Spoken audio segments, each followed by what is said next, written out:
Well, look at us. Who the heck are we? Who are those people in that studio that we haven't seen in a couple of weeks? We are back. We are tan, rested, and ready for the most part. I'm Brian Main, John Bagnasco, Tiger Palafox. Already somebody asking, do you have guests in the studio? Who are those people? We're going to address that, and you're probably going to see a very, very nice arrangement of various orchids as well. That is the topic today as we continue here on Garden America. We've missed you. Hope you missed us. John's got his phone situation in order now. I'm going to toss it to John. John, how are you? John, the last we heard, you were biting a gopher, or the gopher bit you? No, the gopher bit me. Okay, the gopher bit you. Okay. But you're okay? You're healed? I'm okay. Gophers. Let me see the wound. Let me see the wound here. You know, it's been a week. You can only see. It's like a paper cut. For those that get the newsletter, though, you had an article about that, John. But it bit both sides. Oh, good. So, but you posted an article about that. There was blood. I thought that was the most entertaining article he's ever written. It was great. The article about it was amazing. I loved it. You know, he's had more intelligent articles that deal with horticulture, but this was certainly entertaining. You know, when there's things in your life when they happen, you just have to admit it. There's no point trying to hide it. Yeah. But, I love that you put yourself out there for that. That was awesome. Yeah. But it's let's be real though, in the sense of how it happened. That's also great awareness to bring to people because it could happen to anyone. Everybody floods their gopher holes. You know what I mean? Right. So it's a very normal thing to do, and everybody has had those gophers come rushing out of those holes. Right. So be prepared that they're not just going to run away from you. Now, I assume you were were squatting down next to the hole and not standing up with a shovel ready to hit him on the head, right? You were too close. Well, yeah, I didn't know he was going to come out. And it was a brand new hibiscus that I just planted. You know, and of course they go straight for that, right? Yeah, yeah. New roots. That was number 42. That you've killed. Yeah, so that's a warning for people out there. Once you get to 42 dead gophers, start to watch Are you out. keeping like a little notch like people do on their rifles, you know, for every kill? On his belt. On your belt? You would think you would need to, but I remember each and every one. Anyway, people are wondering. Well, I guess we can address the. I shouldn't say the elephants in the room. No, the orchids in the room. That's very good. The orchids in the room, and our special guest and who we'll be talking with today, and what the show is going to be about. Yeah. So sitting to my side is Patrick Desmond with Cal Pacific Orchids, and his mom is behind us, Kathy Desmond with Cal Pacific Orchids, and we're going to be talking about the orchids, orchid arrangements, orchid care. And, you know, they brought in some wonderful examples of the arrangements they do for people here in Southern California to be able to show what you can do. Because everybody just thinks, oh, you know, Phalaenopsis, moth orchid, here's what you can do. But, you know, we've talked about this a number of times, but to be able to use that as a cut flower, a floral arrangement. And Patrick, I mean, you're looking lasting at months, right? Yeah. For our Phalaenopsis arrangements, you're usually looking at around 3 months. You can have outliers go, 4+, but for the most part, we say about 3 months. I think a lot of people, they just buy an orchid and they set it up, and I would imagine not many people have seen arrangements like this. This is top notch. This is first class. This is Hotel Del Coronado in the lobby. Welcome to San Diego. Yep. We actually did do Hotel Del for years. Since they've hired an in-house florist, which a lot of companies kind of have over the years, kind of been a little bit more of a trend. But yeah, my mom is the main designer for all this stuff. And she's got a beautiful smile, too. Yeah, I saw that smile. She does. And she's really the person who makes this business go. Her creativity is really amazing, and her ability to work with the customers, too. Now, we've got one shot, but as we get into the show, Tiger's going to take a roving camera around and, focus in on more of the individual arrangements and each different one that we have in studio, because this is a lot of color. This has to look good on camera. Yeah, and for those of you that are listening to this via radio, this is a great opportunity to remind you that we do broadcast live on Facebook. Absolutely. You can replay the shows by going to our Facebook page, and also you can review the shows by going to YouTube and going to the Garden America channel. Right, so you want to go to a Garden America radio show on YouTube to watch replays of any of our shows. And if you want to interact live, you can go to our Facebook page, Garden America Radio Show. Every Saturday morning, 8 o'clock on the West Coast, 11 o'clock Eastern Time Zone, you can interact and watch the show live and take advantage of in-studio visuals, which today happens to be orchids. Yeah, and, join the newsletter. does John have the quote of the week ready John's to go got yet? This is a great quote. Yeah. This is short and sweet and makes a lot of sense. I mean, John, you do such a wonderful job with the newsletter, but this newsletter was, maybe it's the break that we had because, just lots of fun stuff in there. Lots of fun stuff. Well, the quote is, if your knees aren't green by the end of the day, you ought to seriously re-examine your life. Isn't that beautiful?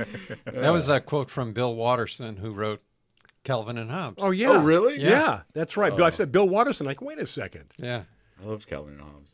Yeah, so anyway, a lot of talk about orchids today. And those on Facebook Live, this means that as you watch the show, you can post your questions, your comments, maybe how to get one of these arrangements, or just anything that you've wanted to know about orchids and more. So it's going to be a fun show. Thank you so much for coming in, the both of you. Of course. Thank you for having us. Absolutely. Yeah, and lots of good questions because I'm sure a lot of people have questions about orchids because they always buy them, they bring them home, and then they just never know what to do with them. They never know how to really take care of them. When they're done blooming, what do you do with them? Right. That's what you go buy a new one. Yeah, exactly.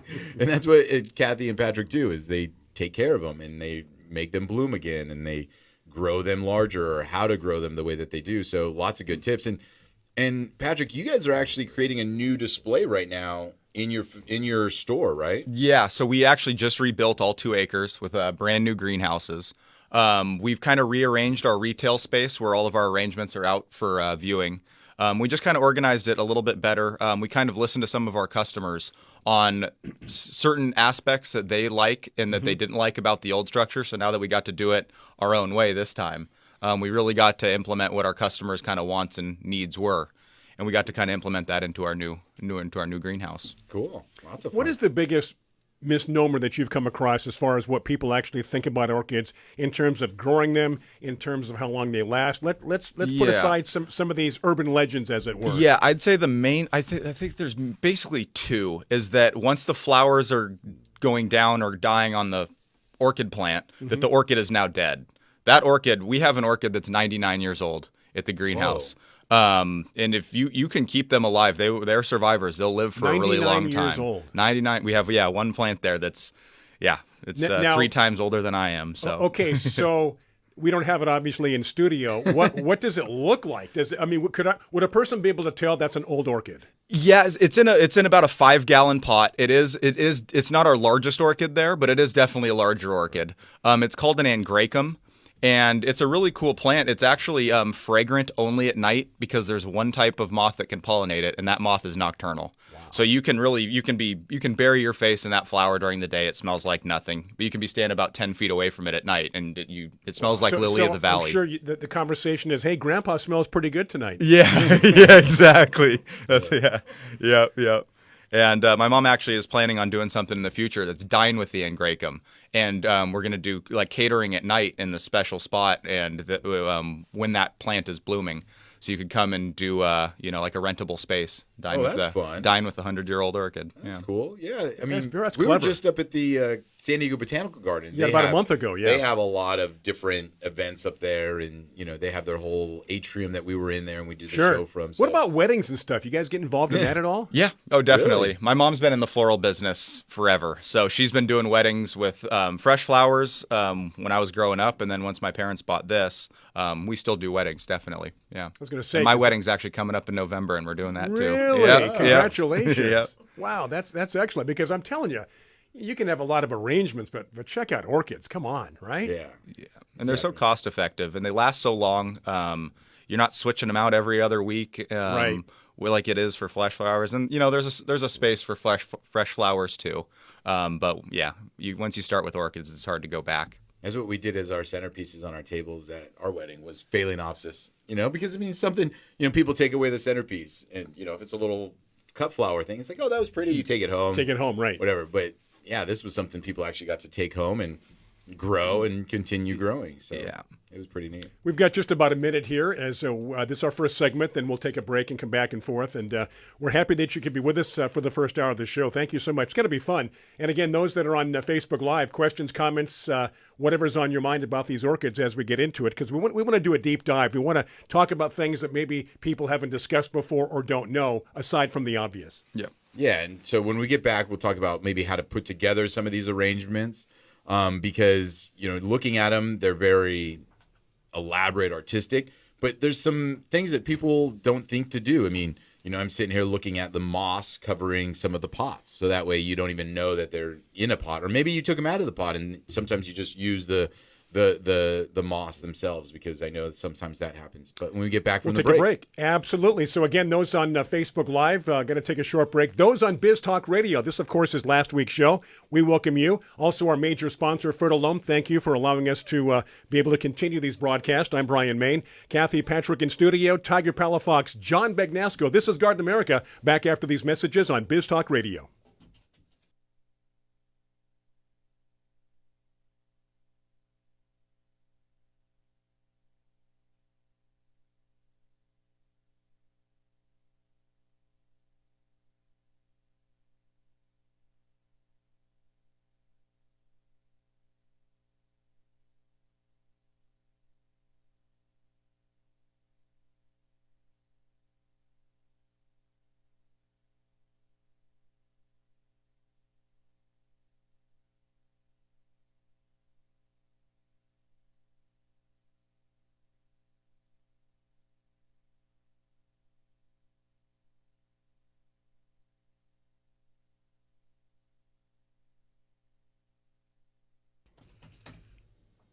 Hey, how about that? We have returned from the break. It is Garden America. Today it's all about orchids. I do hope you're watching us on Facebook or perhaps the replay on our YouTube channel, Garden America Radio Show, which you can go back and watch anytime. All of our shows are archived on our YouTube channel and also Facebook. As we continue, Patrick, Kathy in studio, orchids. I'm Brian Main, John Begnasco, Tiger Palafox.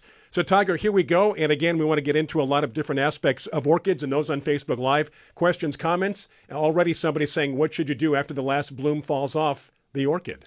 Yeah, so we say to cut the orchid spike down maybe a ½ inch to a ¼ inch off the plant.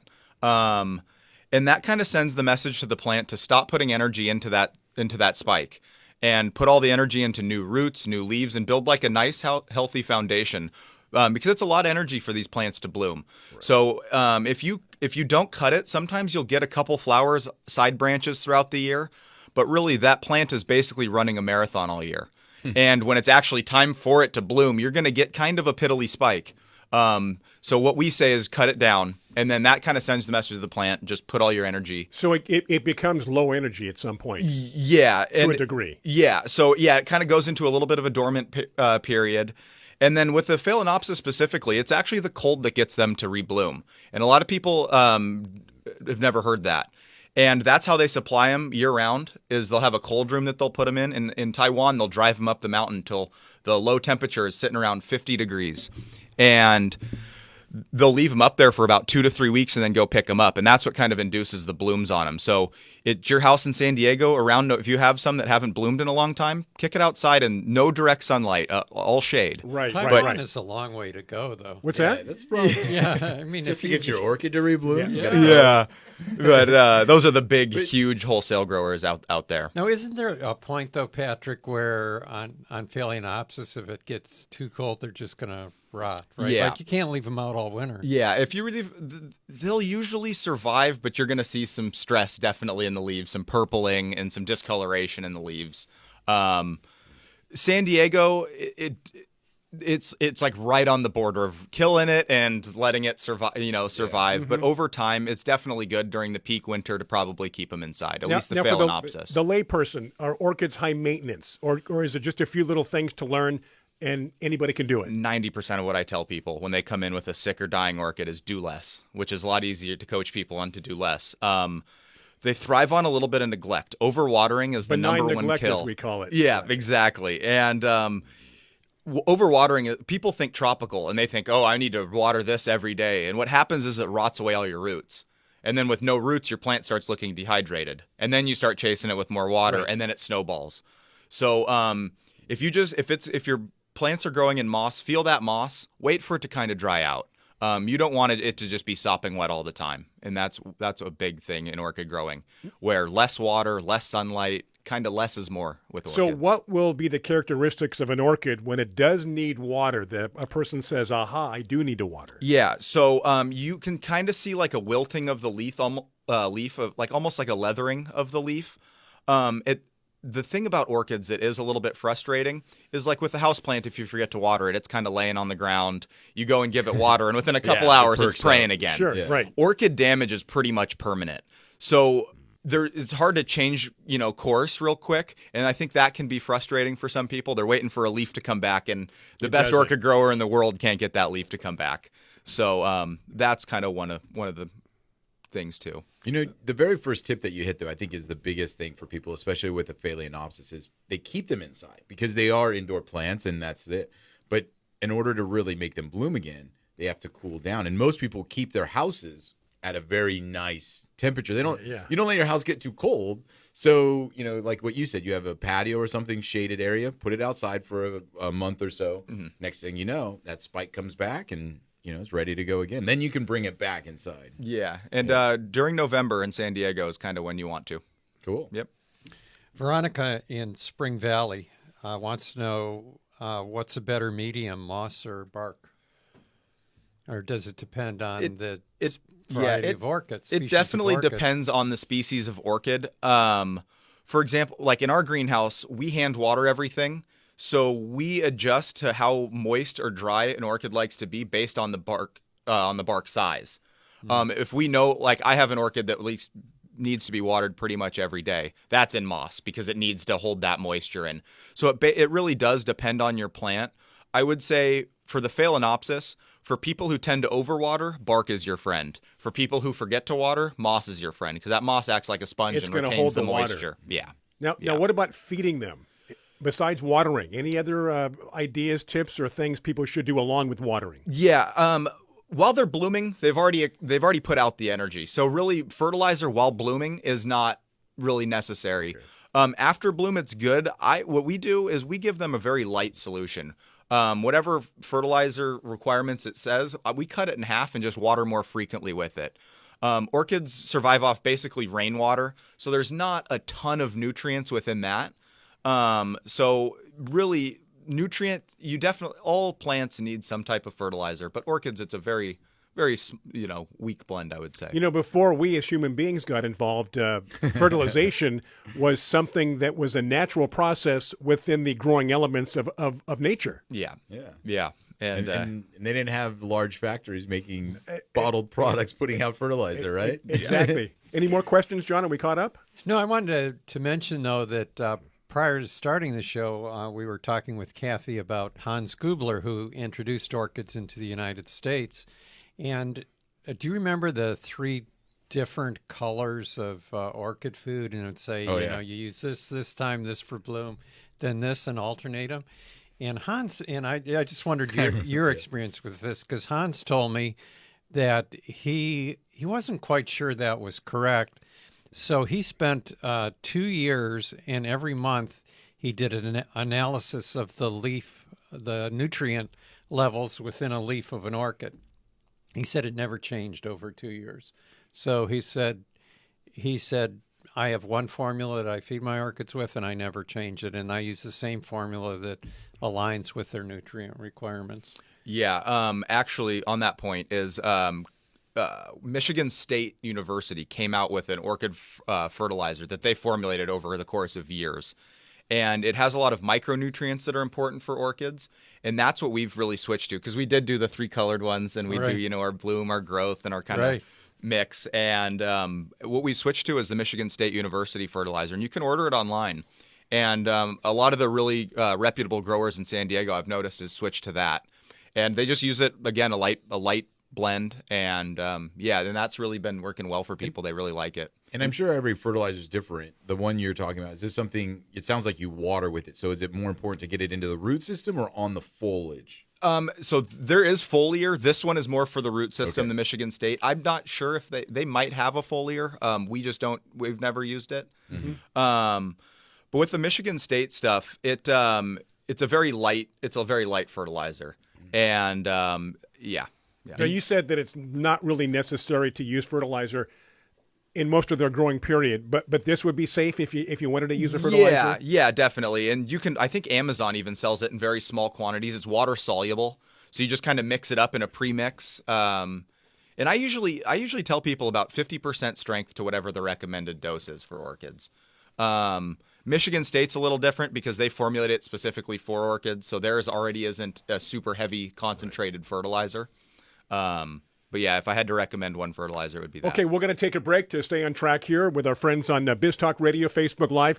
Again, those on Facebook Live right now, questions, comments. We've got Kathy and Patrick in studio today. Orchids, of course, is the subject matter. Going to be talking more about that. Tiger's going to take the camera before too long and give us different shots of the orchid arrangements that we have. So taking a break for Biz Talk Radio, back after these messages. This is Garden America. Thank you for joining us.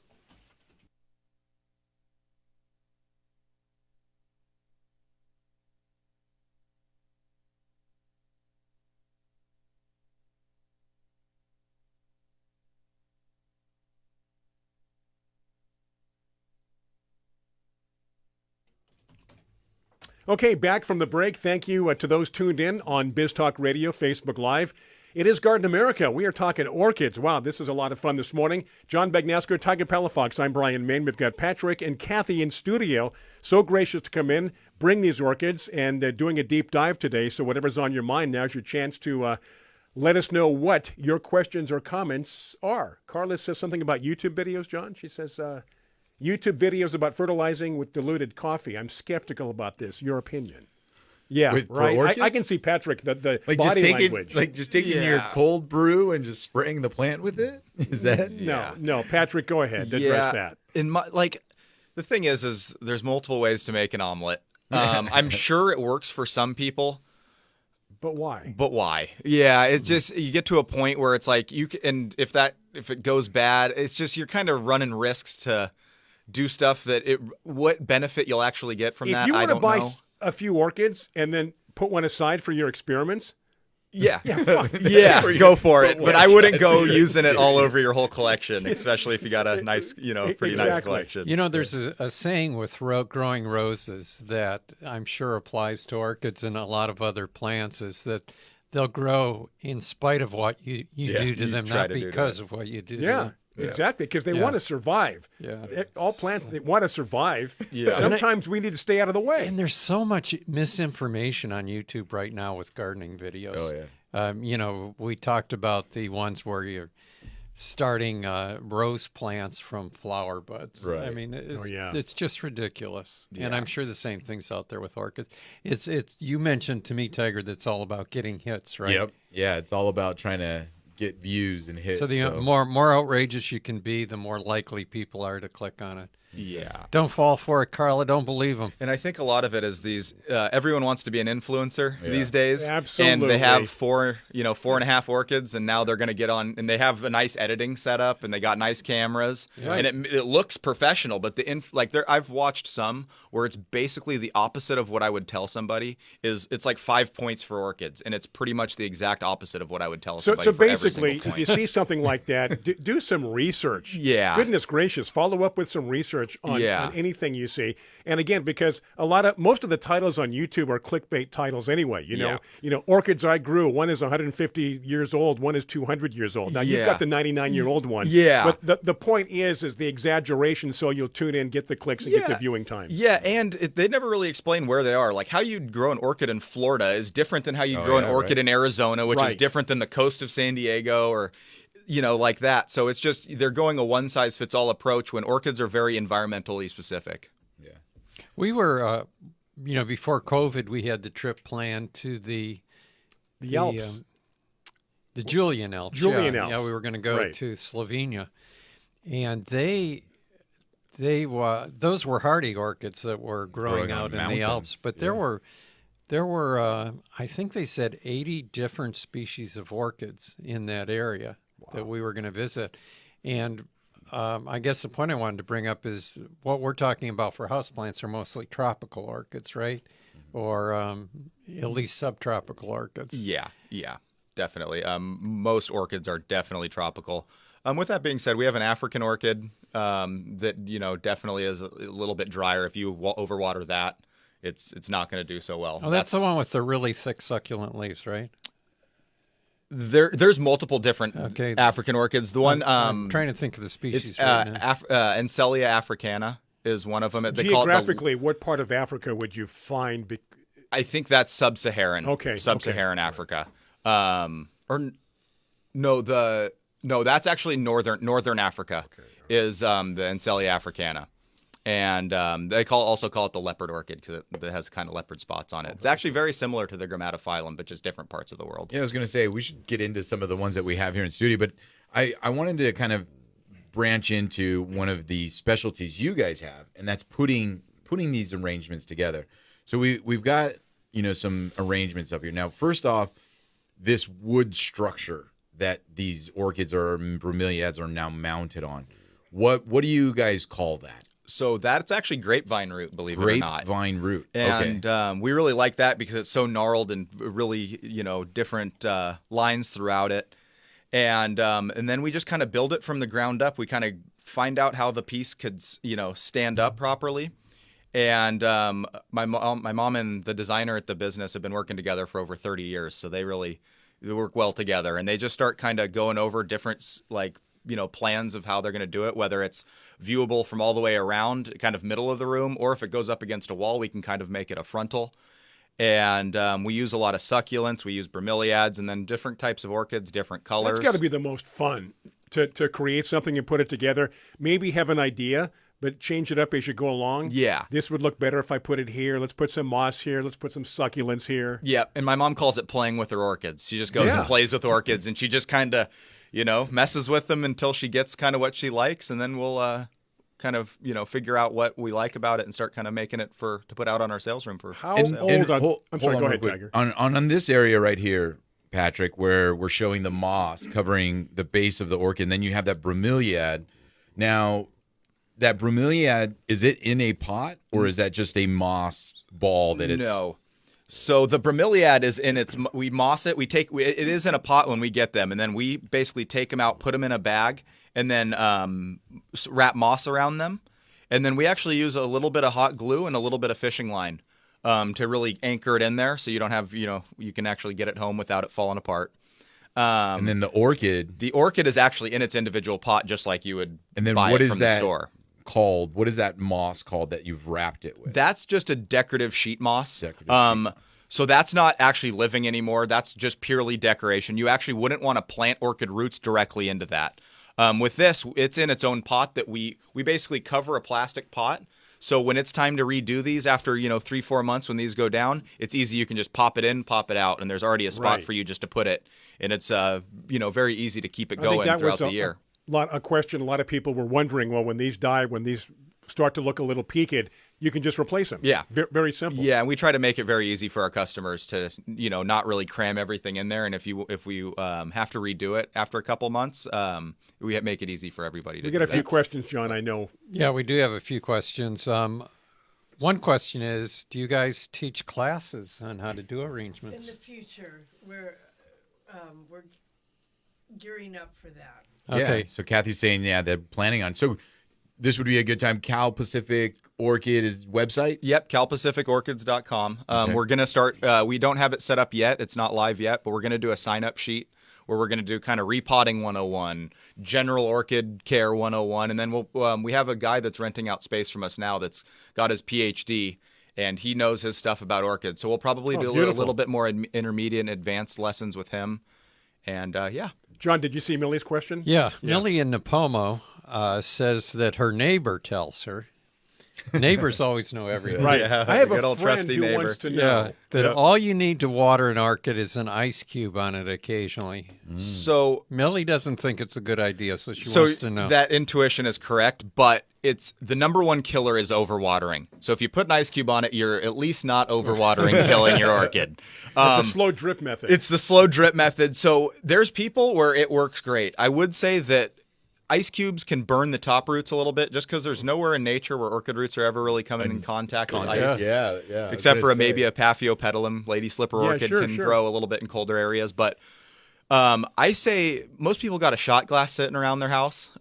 So yeah, usually a shot glass can mimic an ice cube. It's just don't give it such cold. The only Right, problem is freezing. the freezing Right part on on the roots. Right on the root. Yeah, right. so shot That's glass. a shock to the root, right? Yeah. In a sense. Yeah, but then there's people that's all they've been doing for the last 10 years, and they got a great orchid collection. And I'd say if it I ain't guess broke, if it's don't fix working it. for you, Yeah. because if you start doing it the right way, Yeah. you may not have I any wonder luck. if some Yeah. of that comes from trade shows, where you can't bring a hose in to water they the just- plants, and if the show lasts a week or so, Yeah. they bring ice cubes around and just set them there so the plants don't wilt. Yeah. The ice cubes are better with the moss. than Oh, they well- are with Oh, the So, okay. so Yeah. because it just soaks the moss Right. slowly, Yeah. so the ice cubes are better with that. Yeah, that's a good Okay, point. Ice cubes better with moss. If your orchids are in bark, you definitely don't want to do ice cubes. It's just not enough water. Got it. Okay. Will you we grab? got about a minute, Tiger. Okay, will you grab the camera and will you show the aeonium?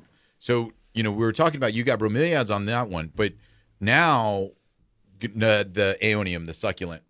Gotcha, right. Patrick, so you've actually incorporated succulents with orchids in this one. And, we've seen the succulents where, you do the pumpkin with the gluing in the top. We've seen succulent arrangements for weddings and things. That's kind of the same thing, right? Where you can incorporate on the grapefruit wood succulents, but you also have your phalaenopsis. Yeah, and that's what our designers really get at is incorporating all these different looks because sometimes the bromeliad and orchid combo can look very tropical, and sometimes for certain people's houses, tropical just isn't, doesn't really work. So the succulents usually give it maybe a little bit more modern look, a little bit more simplistic, and people really, I personally am more of a succulent over bromeliad guy in the arrangements. Okay, but my we're gonna- mom is more bromeliads for sure. We're going to take a break to stay on track with Biz Talk Radio. This is Garden America. We're talking orchids today. Back after these messages, and thank you for tuning in on both Facebook Live and Biz Talk Radio.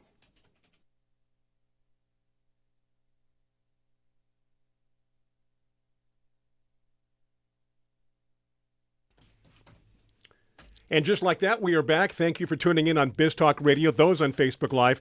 By the way, Biz Talk Radio, this is the final segment of hour number 1. News coming up top of the hour. We come back at 6 minutes after for hour number 2 on Biz Talk Radio.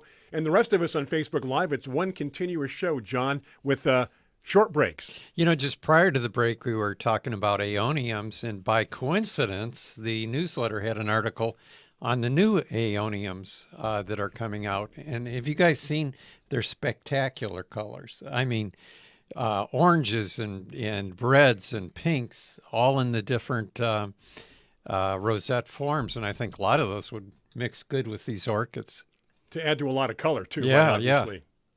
Yeah, and when it comes to plants that you wouldn't want with orchids, is there anything? Because tropical, you can do pothos, you can do a lot of foliage plants and stuff like that. With succulents, like you're saying, like aeoniums, echeveria. I don't think you want to mix eucalyptus with orchids. Yeah. I mean, It's right? not live eucalyptus. I'm sure that. Yeah, I mean, they got grape roots over here. Yeah. Sorry, what was the? Is there anything that you don't recommend, like with the orchids? So what we've noticed some companies will do was they'll like uproot the orchid and plant it in soil with a pothos and some other stuff. And you want those orchid roots, in their its own pot. And then if you want a pothos in there too, you just have that in its own pot in soil, and you would do some decorative moss to kind of cover it up. So keep the medium that they're in separated, because if you start mixing in with potting, Well, now there's competition, you're, right? Yeah. Well, you're probably overwatering is probably your biggest issue. That's is 100%. So you can't, or if it's in a container that like is solid, you got to be careful because they could be just sitting in water down at the bottom. Yep. And something else I've noticed too is a lot with orchids is it's a similar environment to ferns. So you'll get a rogue fern in your orchid pot, here and there. And you go, oh, cool, I got a lucky fern here. And you let that grow, and that thing ends up winning the fight, and it starts choking out the orchid. So that's something, if you do see ferns, it's cool for a little bit, but eventually you want to pull those out. That's happened to some of my potted plants this year, where a rogue plant sprouts. Yep. And if you don't catch it in time, It wins. It establishes the root, and it wins. Yeah. And now you're raising a different plant. Yeah, exactly.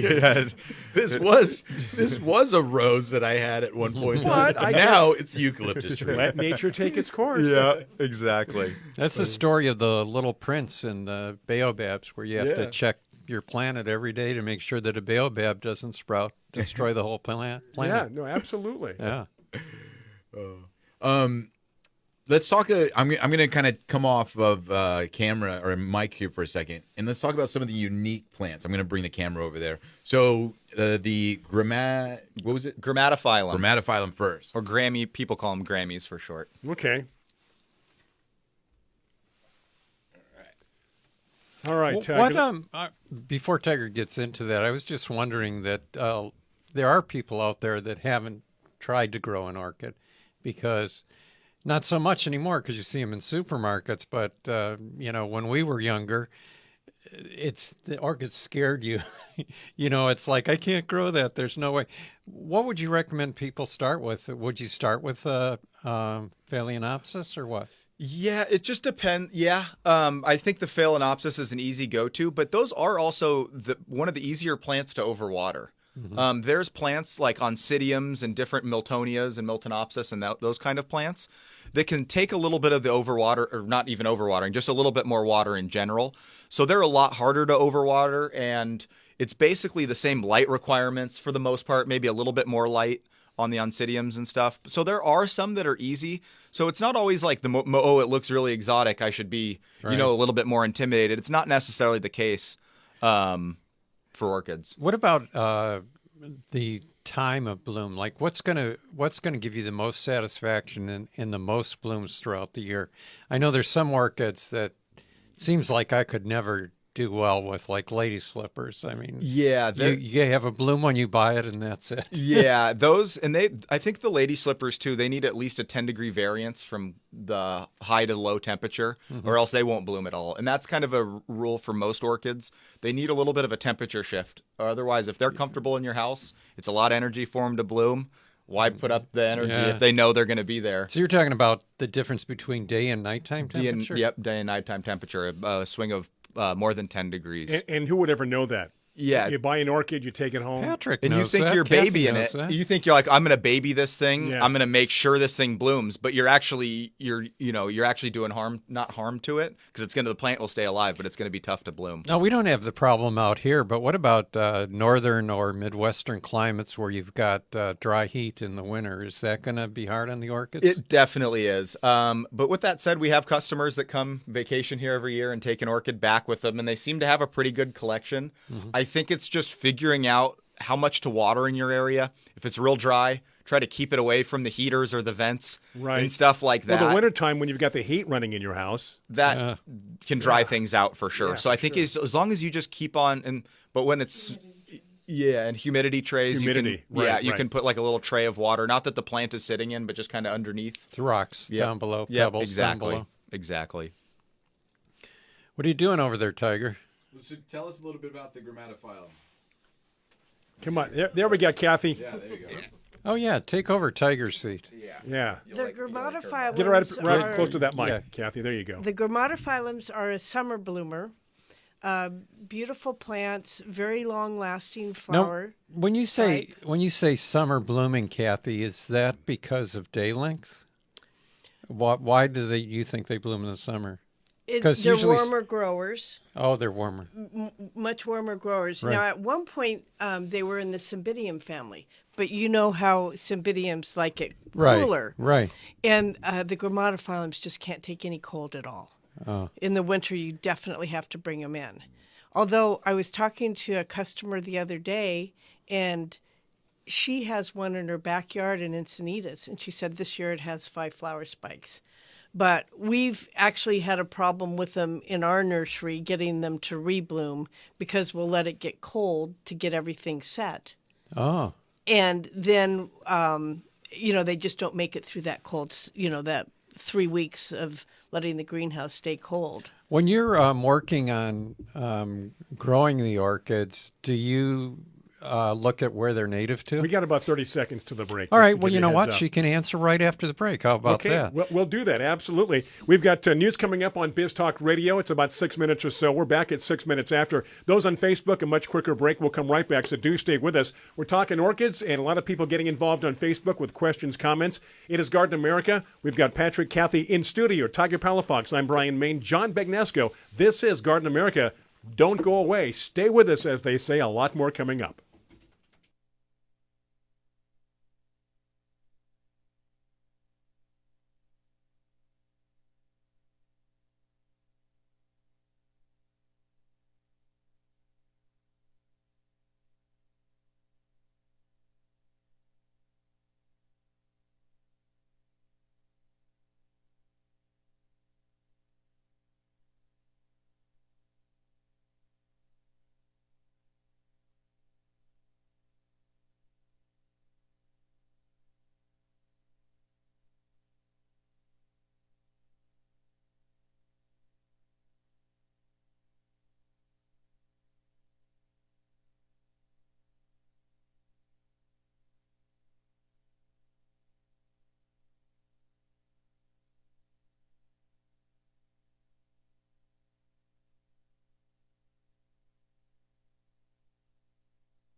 All right, welcome back to Garden America. Those that are just joining us, never too late to join us here on Garden America. We are talking about orchids this morning. Those that have been with us, thank you so much for hanging in there with us. We've got a lot more information to pass along to you as it pertains to orchids. We've got Kathy and Pat in studio, Brian Main, John Begnasco, Tiger Palafox. This is hour number 2 of the second segment, I should say, the long segment of those on Biz Talk Radio.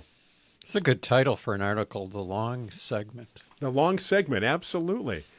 So what do we want to get into now and talk about, guys? John? Well, of course, you know my attention span, so I forgot what It's we were okay. going to Tiger's off mic. We're going to talk about the pots, the tight, loose, so on and so forth. Orchids like to be tight in their pots like our feet fit in our shoes. It's not like a green plant where you can take a small plant, put it in a big pot, and eventually it'll grow. The orchid will die. Yeah, we used to tell people that they just need a pot as a point of reference. Yeah. They don't, you don't have to worry about giving them bigger pots as they grow. Right, It's like counterintuitive to what everything I was taught in, conventional gardening is you want to give plants, space to grow into. And really, orchids are not that way at all. You really want to, like when we repot the Phalaenopsis, we usually go into the exact same size pot. We just change out the medium. Yeah. Tanya in San Jose, getting back to the classes, wants to know if you're going to offer them online because she wants to take them if they're online. Our business just got in the 21st century this year with the greenhouse rebuild. We're pretty old school, kind of old school Encinitas. But I'm living in the past. Yeah, and definitely when we start doing classes, I'm going to film it and probably do a YouTube channel at some point. Okay. So it'll just be free, free access. Yeah, right, sure. And I was thinking about a platform called Patreon maybe too for maybe more in-depth one-on-one classes. But yeah, it's definitely something we're not doing right now, but we're definitely looking into for the future, maybe within this next year. We also have a question about cymbidiums. John wants to know, he says, do the same considerations apply to them as the other orchids that you're using for indoor arrangements? And can you grow cymbidiums indoors? No. No. They have to be outside to get them to rebloom. And that's because of the temperatures, right? Yes, They need the drop in temperature from daytime to nighttime. Yeah. Cymbidiums can take down to 29 degrees Fahrenheit as a low. So that's way colder than pretty much any other, because it's a mountainous orchid species. Mm-hmm. So yeah, you need to give it that real cold, or else they just won't bloom. Now, what about the, are they Asian cymbidiums? The much smaller flowers, but I think more tropical? They still need the cold. They do? Now, Hawaii is trying to develop a cymbidium that is more heat tolerant. And, there's a few varieties coming out. Nothing that, is spectacular at this point, but hopefully in the future. Seen. Not that it's not out there, it's just that we've seen. Well, obviously Hawaii, because of their climate, they want success. They want to grow them. Yeah. Right. The and the grammatophyllums actually come from Hawaii. Oh. Yeah. That's the tropical heat. Yeah. Yeah. Yeah.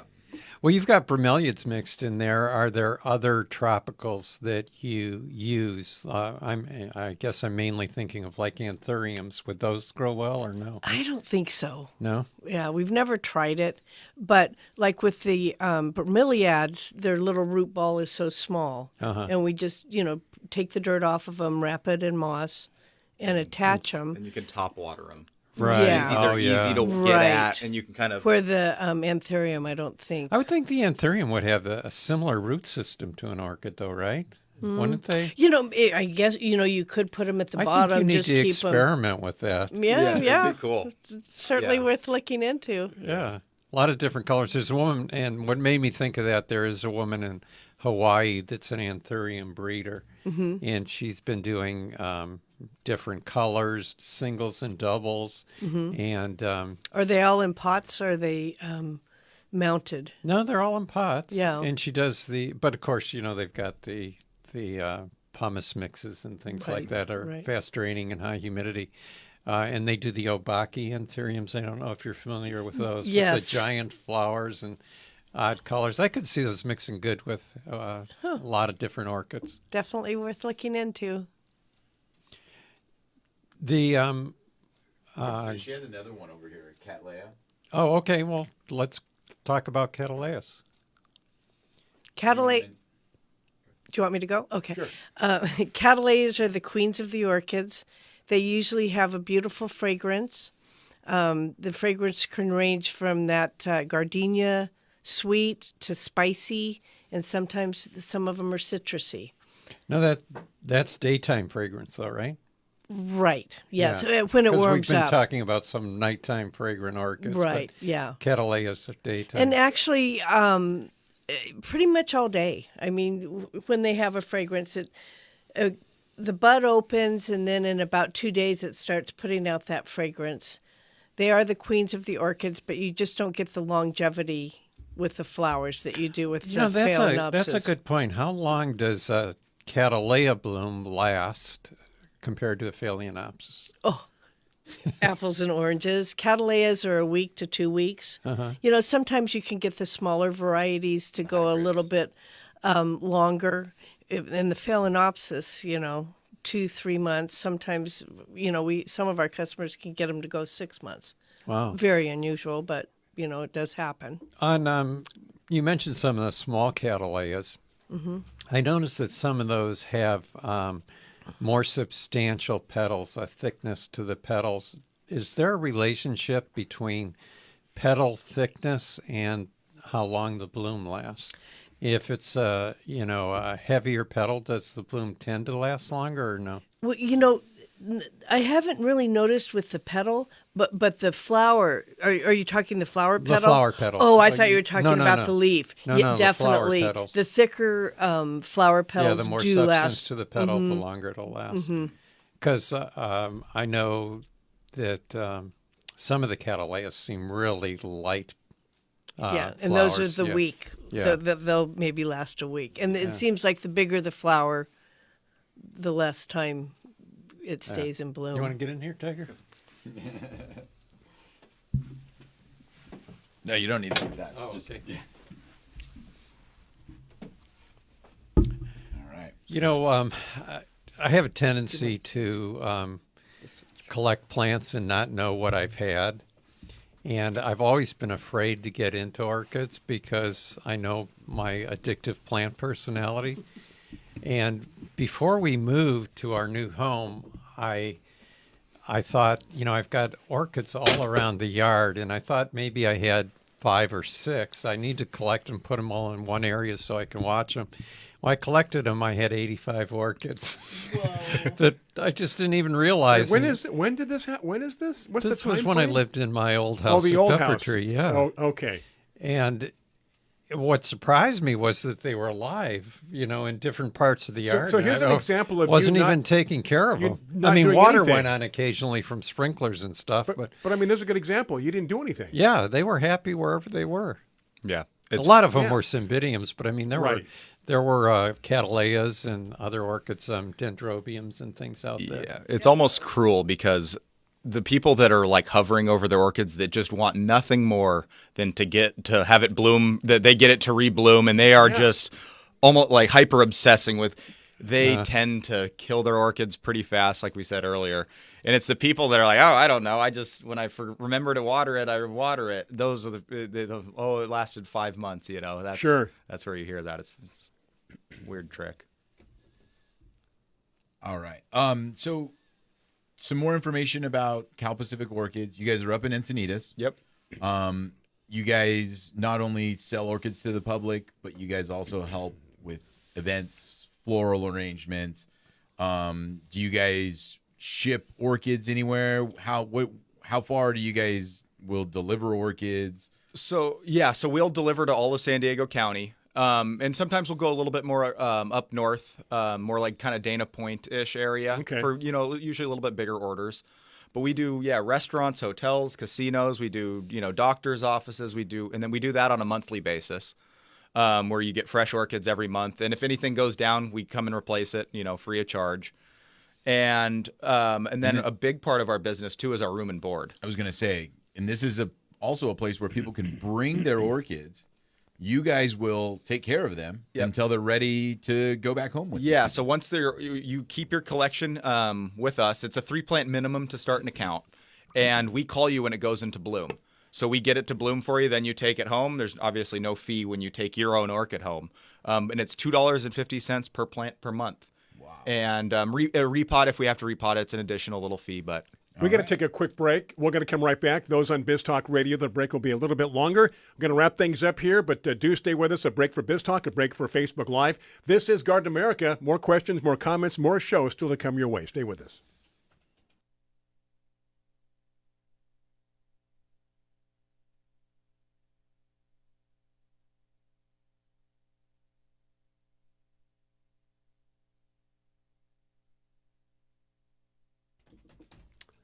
All right, we are back. Thank you for hanging in there with us. Thank you for tuning in this morning to Garden America. A couple of more questions before we wrap things up. Talked about times when you're open. By the way, is there a website? Yeah, so it's calpacificorchids.com. Okay. And a little bit more up to date with our pictures and stuff is our Instagram, and that's just at Cal Pacific Orchids.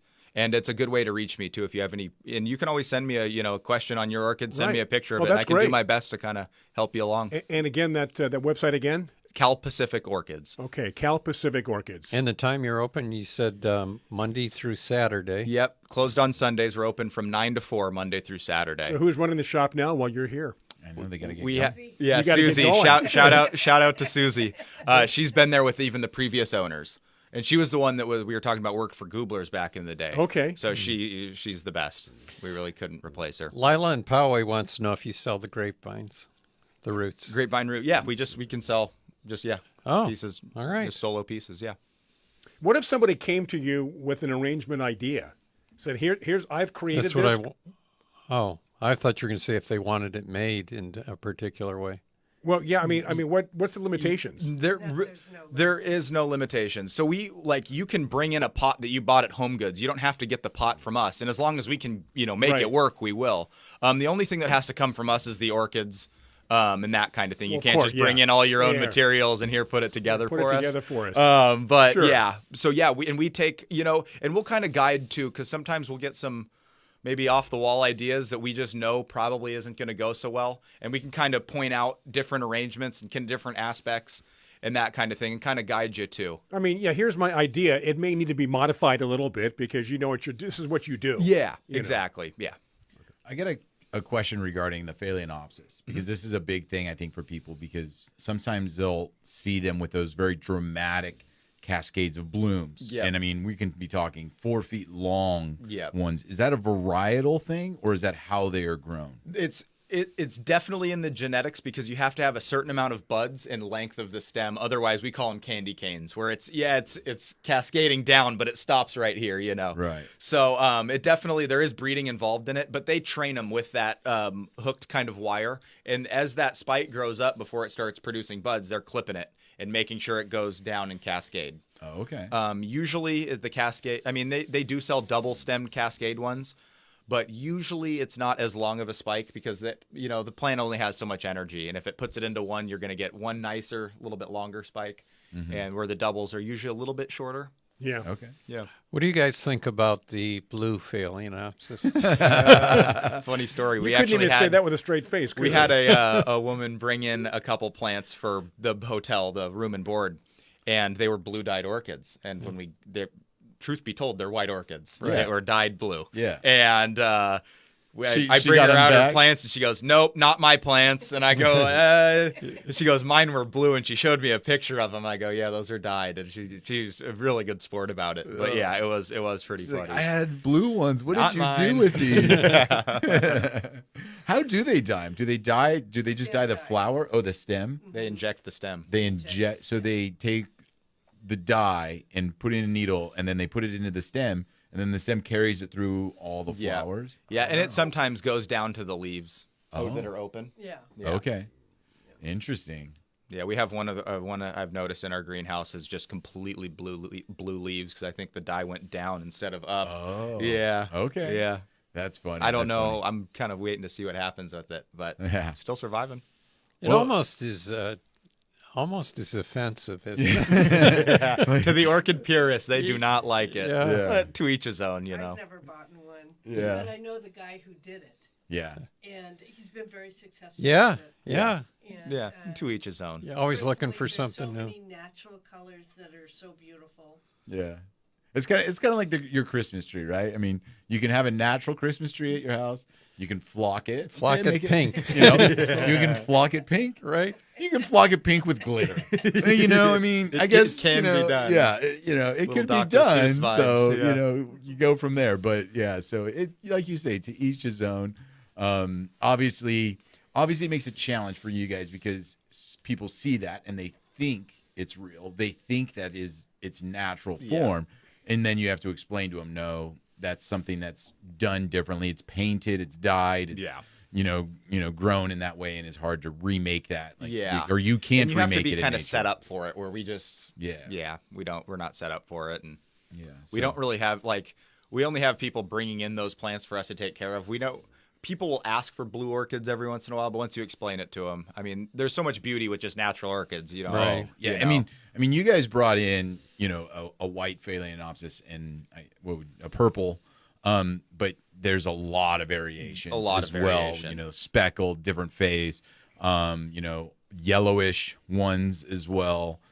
So you know, I'm sure they can find one out of all of the different other varieties that Yeah. is just as attractive. Yeah. For sure, as those ones. There's there. ones that look like almost you put it on a tie-dye wheel. It's really like just the edges have a ruffled purple, and I mean it looks like it's hand painted. It doesn't even look real. So the natural beauty, as far as I'm concerned, Right. is the way to go. Aren't most of the novelties smaller flowers now, too? I'm sure they'll breed bigger flowers eventually, but right now the really striking and unusual ones are smaller. Yep. Yep. And yeah, we just got because Phalaenopsis usually aren't fragrant. We just got a mini variety that actually has a fragrance. It's like kind of a purplish, almost like a raspberry color, Nice. maybe purplish, and those are really cool. So it's just they do a good job of coming out with kind of new and interesting stuff to kind of keep it fresh. What's the newest one that you guys have added to your collection? The newest one, I would. With Phalaenopsis, Any orchid. Any orchid, yeah. Any. maybe those, Zygoniasias? maybe. Yeah, there's a zygo hybrid called a Zygonesia that's definitely a newer one that I haven't seen before. It could have been around and I just had never seen it. But it's a zygopetalum cross, and it's like the only thing with that one is it kind of lost its fragrance, where the zygopetalum is a nice fragrant orchid. Right. This one really, I mean, it's almost a cool looking flower, but so that one's I would say is a little bit different. And then along with, actually, we got a species grammatophyllum that this is one of the largest orchid species here. The one we got was in a 3-inch pot, and it was probably about 4 inches tall. The flower looked exactly the same. Really? Like the plant looked very But just, like, similar, small. but it was a 6-inch version compared to a 3-4 foot version. Yeah. It was funny to see them. What are those called? Those little globes that they grow plants in? terrarium variety. Yeah, is the terrarium variety for sure. Yeah. Has anybody wanted to build a terrarium utilizing orchids that you know of? Yeah, there's people that come in all the time. They buy bromeliads from us, and just like different types of orchids. Yeah, there's a guy that has he has a pretty big terrarium. He was showing me pictures of it actually the other day, and he has kind of his orchids off in kind of one area and he's kind of played with them a little bit, moving them around, but he's found a good area for a couple of them, and they're reblooming in there.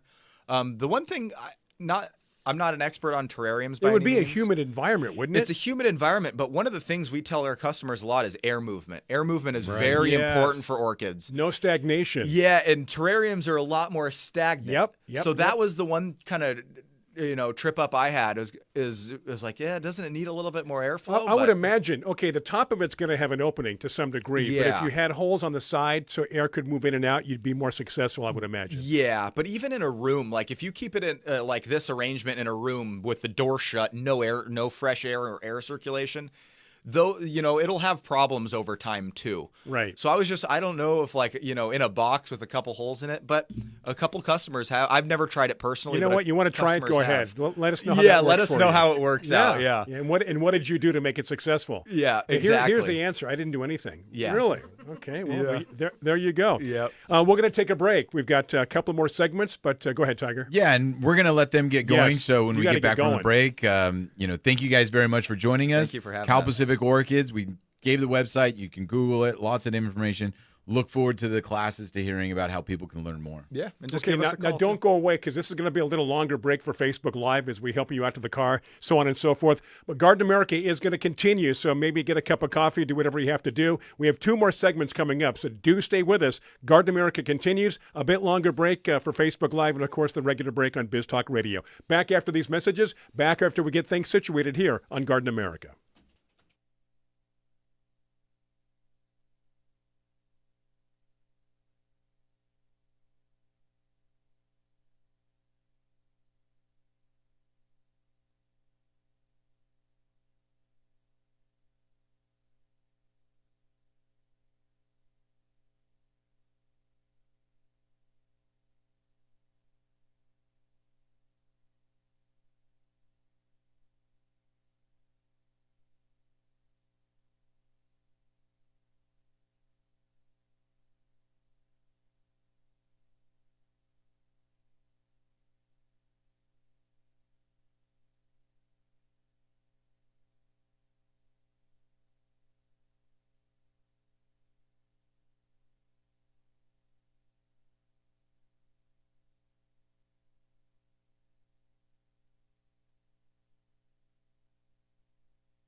Well, all right. Welcome back to Garden America. Those on Facebook Live, the cameras were still rolling, so you got to see us break down, set up, move things around. Tiger's out in the parking lot, helping them load everything back into the truck. But I do want to thank Kathy and Patrick. John, good that was job really this morning. nice. Yeah. I learned a lot. Yeah. You know? It was fun. I know a lot about plants, but I don't know as much about flower arranging. Exactly. And when somebody's got the foresight and the vision to put plants together, Right. I guess it's kind of what Tiger does in landscaping. Yeah. You know? You know what? You come up with an idea in your head, and Yeah. it's I collect things. I don't, and I Come on in, Tiger. We're live. We're hot. Now, you might want to adjust that. I'm not sure how that camera angle looks, but people have the opportunity to watch us during the break. Move the cameras around and break things apart. They're off and running, huh? You got them going. You sent them off on their way back to work, Tiger. Everything's good to go. All set. They're off to the shop, so if you want to go catch up with them, you'll be able to catch them back at Cal Pacific as Orchids. soon as the show's over, though. Yeah, exactly. Don't leave before the show's over. Are you comfortable right there? I'm comfortable. Okay. Are you? Okay, yeah, we're good to go, I think. I'm not sure how that's going to look to your right. Prior to figure that them out. leaving, Lila wanted to know what the care for zygopetalums was. Dry. And Kathy said the same care as cymbidiums. So grow them outdoors just like you would a cymbidium. That is the thing that I think people do get confused about. We were talking about reblooming Phalaenopsis. Is they think they can never put these plants outside. Right. When actually in a nice covered patio, nice covered porch, they thrive out there. Just bring them in for the winter. Bring them in for the winter, yeah. On the inland areas especially. Yeah. Like Fallbrook. I mean, if I have plumeria freeze, I think that the orchids are going to freeze also. Hey, look at Ed Livo. Hi, y'all. Ed, are you just joining us? Yeah. Ed, Been a while you missed since the we first chatted 3 with quarters Ed. of the show. We're talking orchids. No, Ed's been there for a while. Has he? Okay. Yeah. Okay, He's yeah, been good. there for a while. John saw him earlier sitting on his couch, there for a minute. Yeah. I mentioned to Brian while you were out, Tiger. Oh, yeah, that- he's taking that home. He says Beautiful. He'll take it home. Absolutely beautiful. It's like the Stanley Cup. He'll take it home for a week, then I'll take it home, and then Well, you that's take it before home. I saw you had an orchid over there. Well, yeah, see? Yeah. I mean, such fun stuff. The orchids. I mean, like you said, John, if you hadn't gone into roses, orchids, it's tough to say no. Before you get into Yes. orchids, I would recommend you read a book called Orchid Orchid Fever. Thief. Orchid Fever. Yeah. Yeah. Well, it becomes a what's Obsession. It's an obsession, and I Yeah. get that. It's like roses or anything else. You get one. Oh, I've had some success. I'm going to try another one and another one. And there's so many different kinds of orchids. Did we talk about black orchids this morning at all? Do you know that No. the didn't, orchids did we? are the largest plant family in the world? Hey, Really? With that, earlier in the show, we mentioned there were orchids in the desert. We mentioned the orchids in the Alps. Do you know what makes it an orchid? I'm asking. I really don't know. Like, What makes an orchid an orchid? Yeah, like why is it an orchid? Why is it not a bush or you know what I mean? Like, what makes it an orchid? Well, what family You is know? it? What Well, family? families are, in taxonomic terms, plant families are grouped by their flower parts. Okay. So usually, like the cruciferæ, are plants that have flowers with 4 petals, and cruciferæs like crucifix, shaped like a cross. Okay. So things like that are related. And then there'll be other things, like if you're in a succulent family, you'll have fleshy leaves, and orchids will have, other characteristics. Mm-hmm. Orchis is the name orchis comes from the Greek word for testicles. Okay. So What's there's- the word is, again? Is that the bulbous part of it? Right. Is that why they're Right. an orchid? Yeah, so they'll normally have some type of. I can't keep a straight Brian's face. got a Yeah, he smile keeps on digging. his face. Because I keeps missed digging right the there. part where you said that's where the term testicles comes from. What was before that? The Orchis. Orchis, Orchis. right? Orca. Yeah, orchid. Right. Orca. Or now everybody's thinking any word that starts with orc Right. is where they're like, where is this coming from? Yeah. But okay, so you think so it's not the fact that they are epiphytes. That doesn't there's make terrestrial orchids. right. That's what I'm A saying. lot So of terrestrial so orchids. it's- so- And there's hardy orchids and there's Yeah. So what are unhardy most orchids. of the So orchids it's that- going to be mostly flower parts. And, flower parts. Most of the orchids that people buy in the store, terrestrial orchids, no. No. epiphytes. No, all the Epiphytes. Phalaenopsis. Phalaenopsis are epiphytic. Yeah. Okay. Yeah. Yeah, very few orchids are terrestrial. So they just need a host. They don't need the dirt, the soil necessarily. They need a host someplace, like in a branch of a tree. You'll Right. see them growing. No. Yeah, that's what I was thinking of when they were talking about orchids in a terrarium, because you get a lot of epiphytic. Remember when we were in Costa Rica, all the orchids that were in trees? In the trees. Yeah. So you get a lot of air movement during the trees. Sure. Even though it's hot and humid and the conditions you wouldn't think there's enough air Right. circulation. Yeah, and that's the funny thing with the nutrient, because that they're just purely dependent on the nutrients in the water, and then maybe of whatever they're on. Could be moss, could be tree.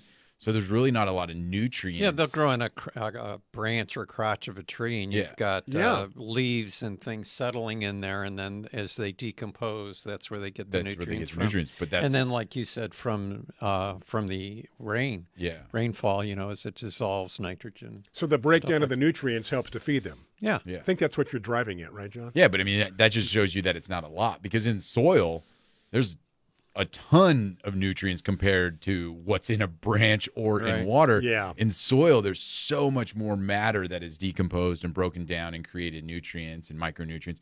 I think that's probably why they mention the micronutrients are probably the most important part for orchids, because that's what has to do with the actual bloom.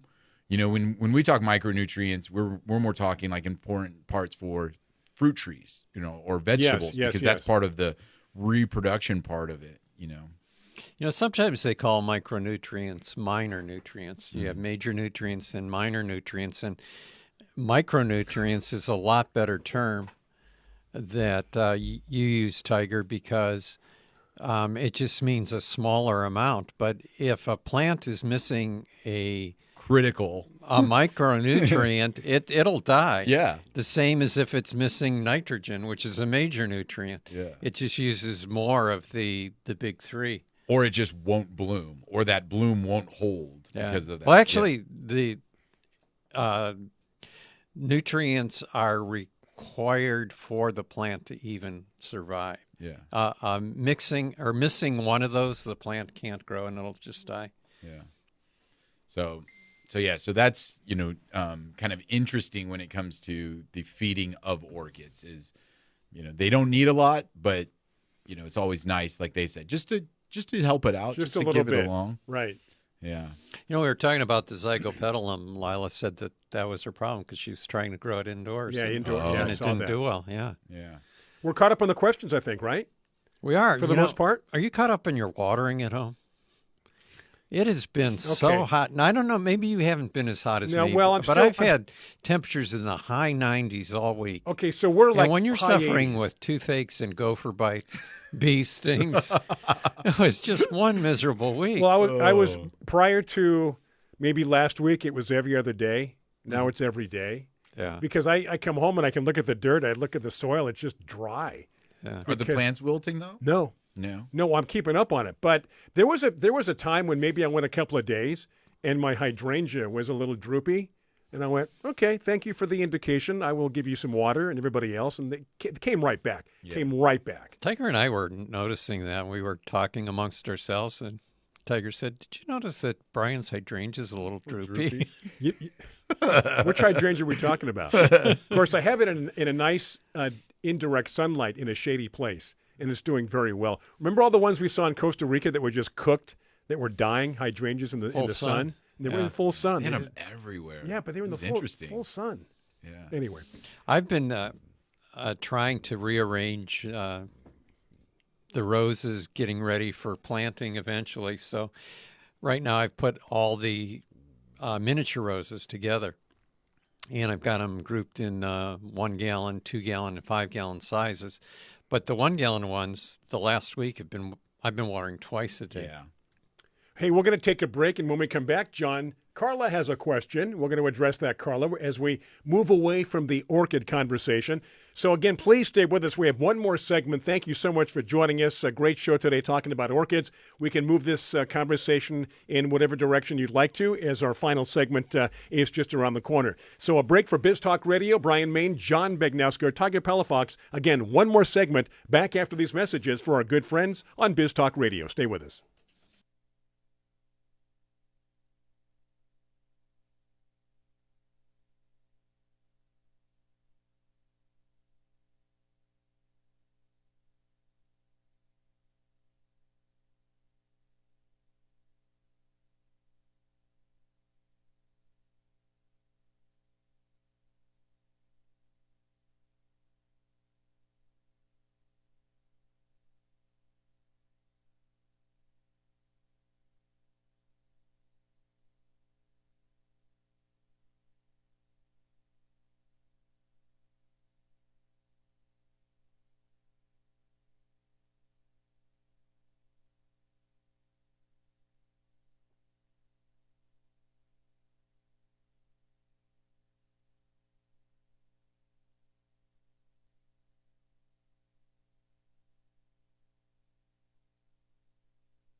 Okay, welcome back. Welcome back to the show. Welcome back to Garden America. We are having a good time. We hope you had a good time and learned a lot today in terms of orchids and orchid care.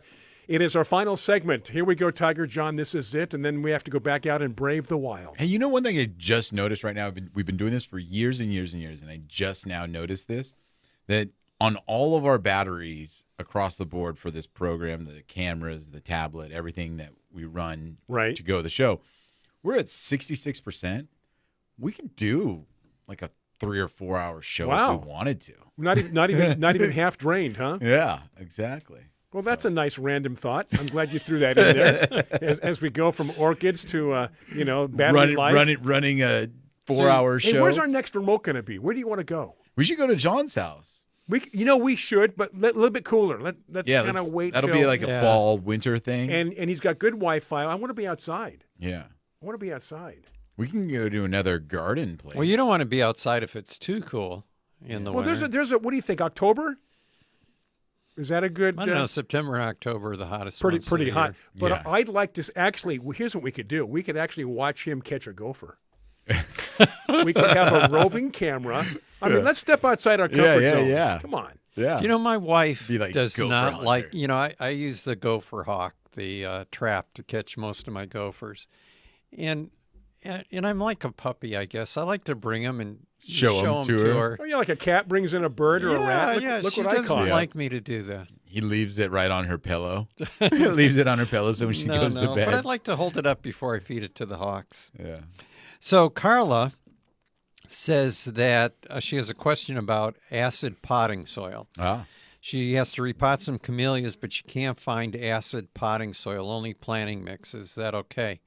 Well, not planting mix, but potting soil. Right. You can use. But it is true though.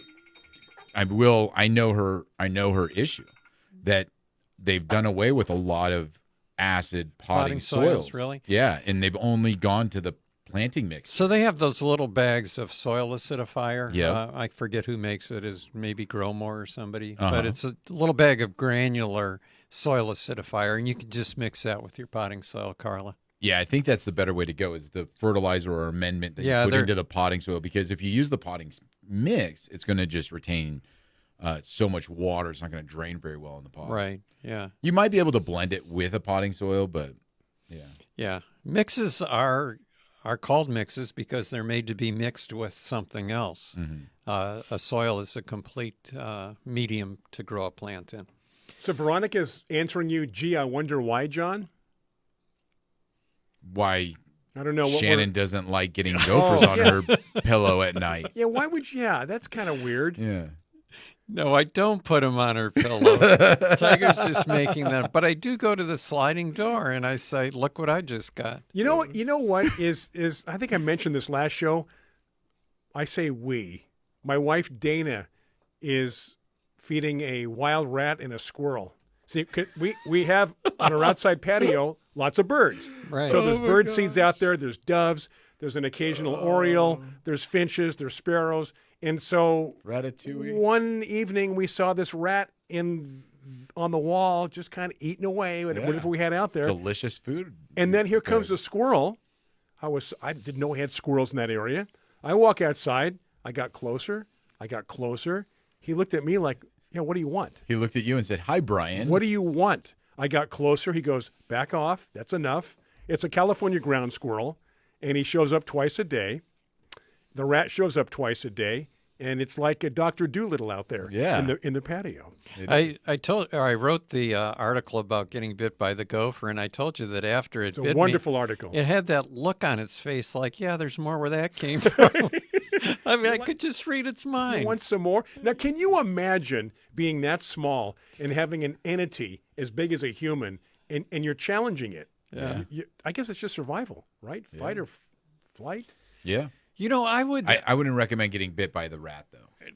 No, that's, I would feed gophers if they would leave my plants alone. I mean, whatever it Like took. if you could put a little dish out, Yeah, that I would would prevent be them from happy to eating do your that. I like a little don't dish have of roots. animosity towards them. Do you know but what they should kill, make? Okay, they how kill about- plants. How about this? We know what catnip does to cats, right? Yeah. What if they came up with something you could? Gopher nip? You're reading my mind. Yeah. You spread it in the garden, and they love it so much it detracts them from whatever else they thought they wanted to eat. They call that gazanias. Well, some They plants. love. Yeah. Do not plant gazanias. They attract gophers like catnip. Isn't that a good idea? Well, then why Well, don't do you know that's funny that Tiger mentions that That was- because the one I got was going after a hibiscus. It was right Ooh. in the hibiscus, and that's where I put the hose to get it out. But probably a foot away was a gazania that they had eaten the roots off of. That Well, guy. and you had your whole slope covered with that seed, and it had gazania in Yeah. it, right? Yeah. Yeah. Okay, we got a Dana called you a gopher killer with a 10 exclamation marks. We got a couple of minutes, John. We're good. Couple of minutes here. Ed says that he recommends acid potting soil for all his container plants. All. Yeah, and I Really? think probably the reason is that our water's so alkaline, Yes, right? it is. That Yep. eventually you're going to get an alkalinity buildup. True. Oh, Veronica said there's always gopher scram. And I looked at it quickly and I thought it said gopher scam. Just another one of those gopher scams.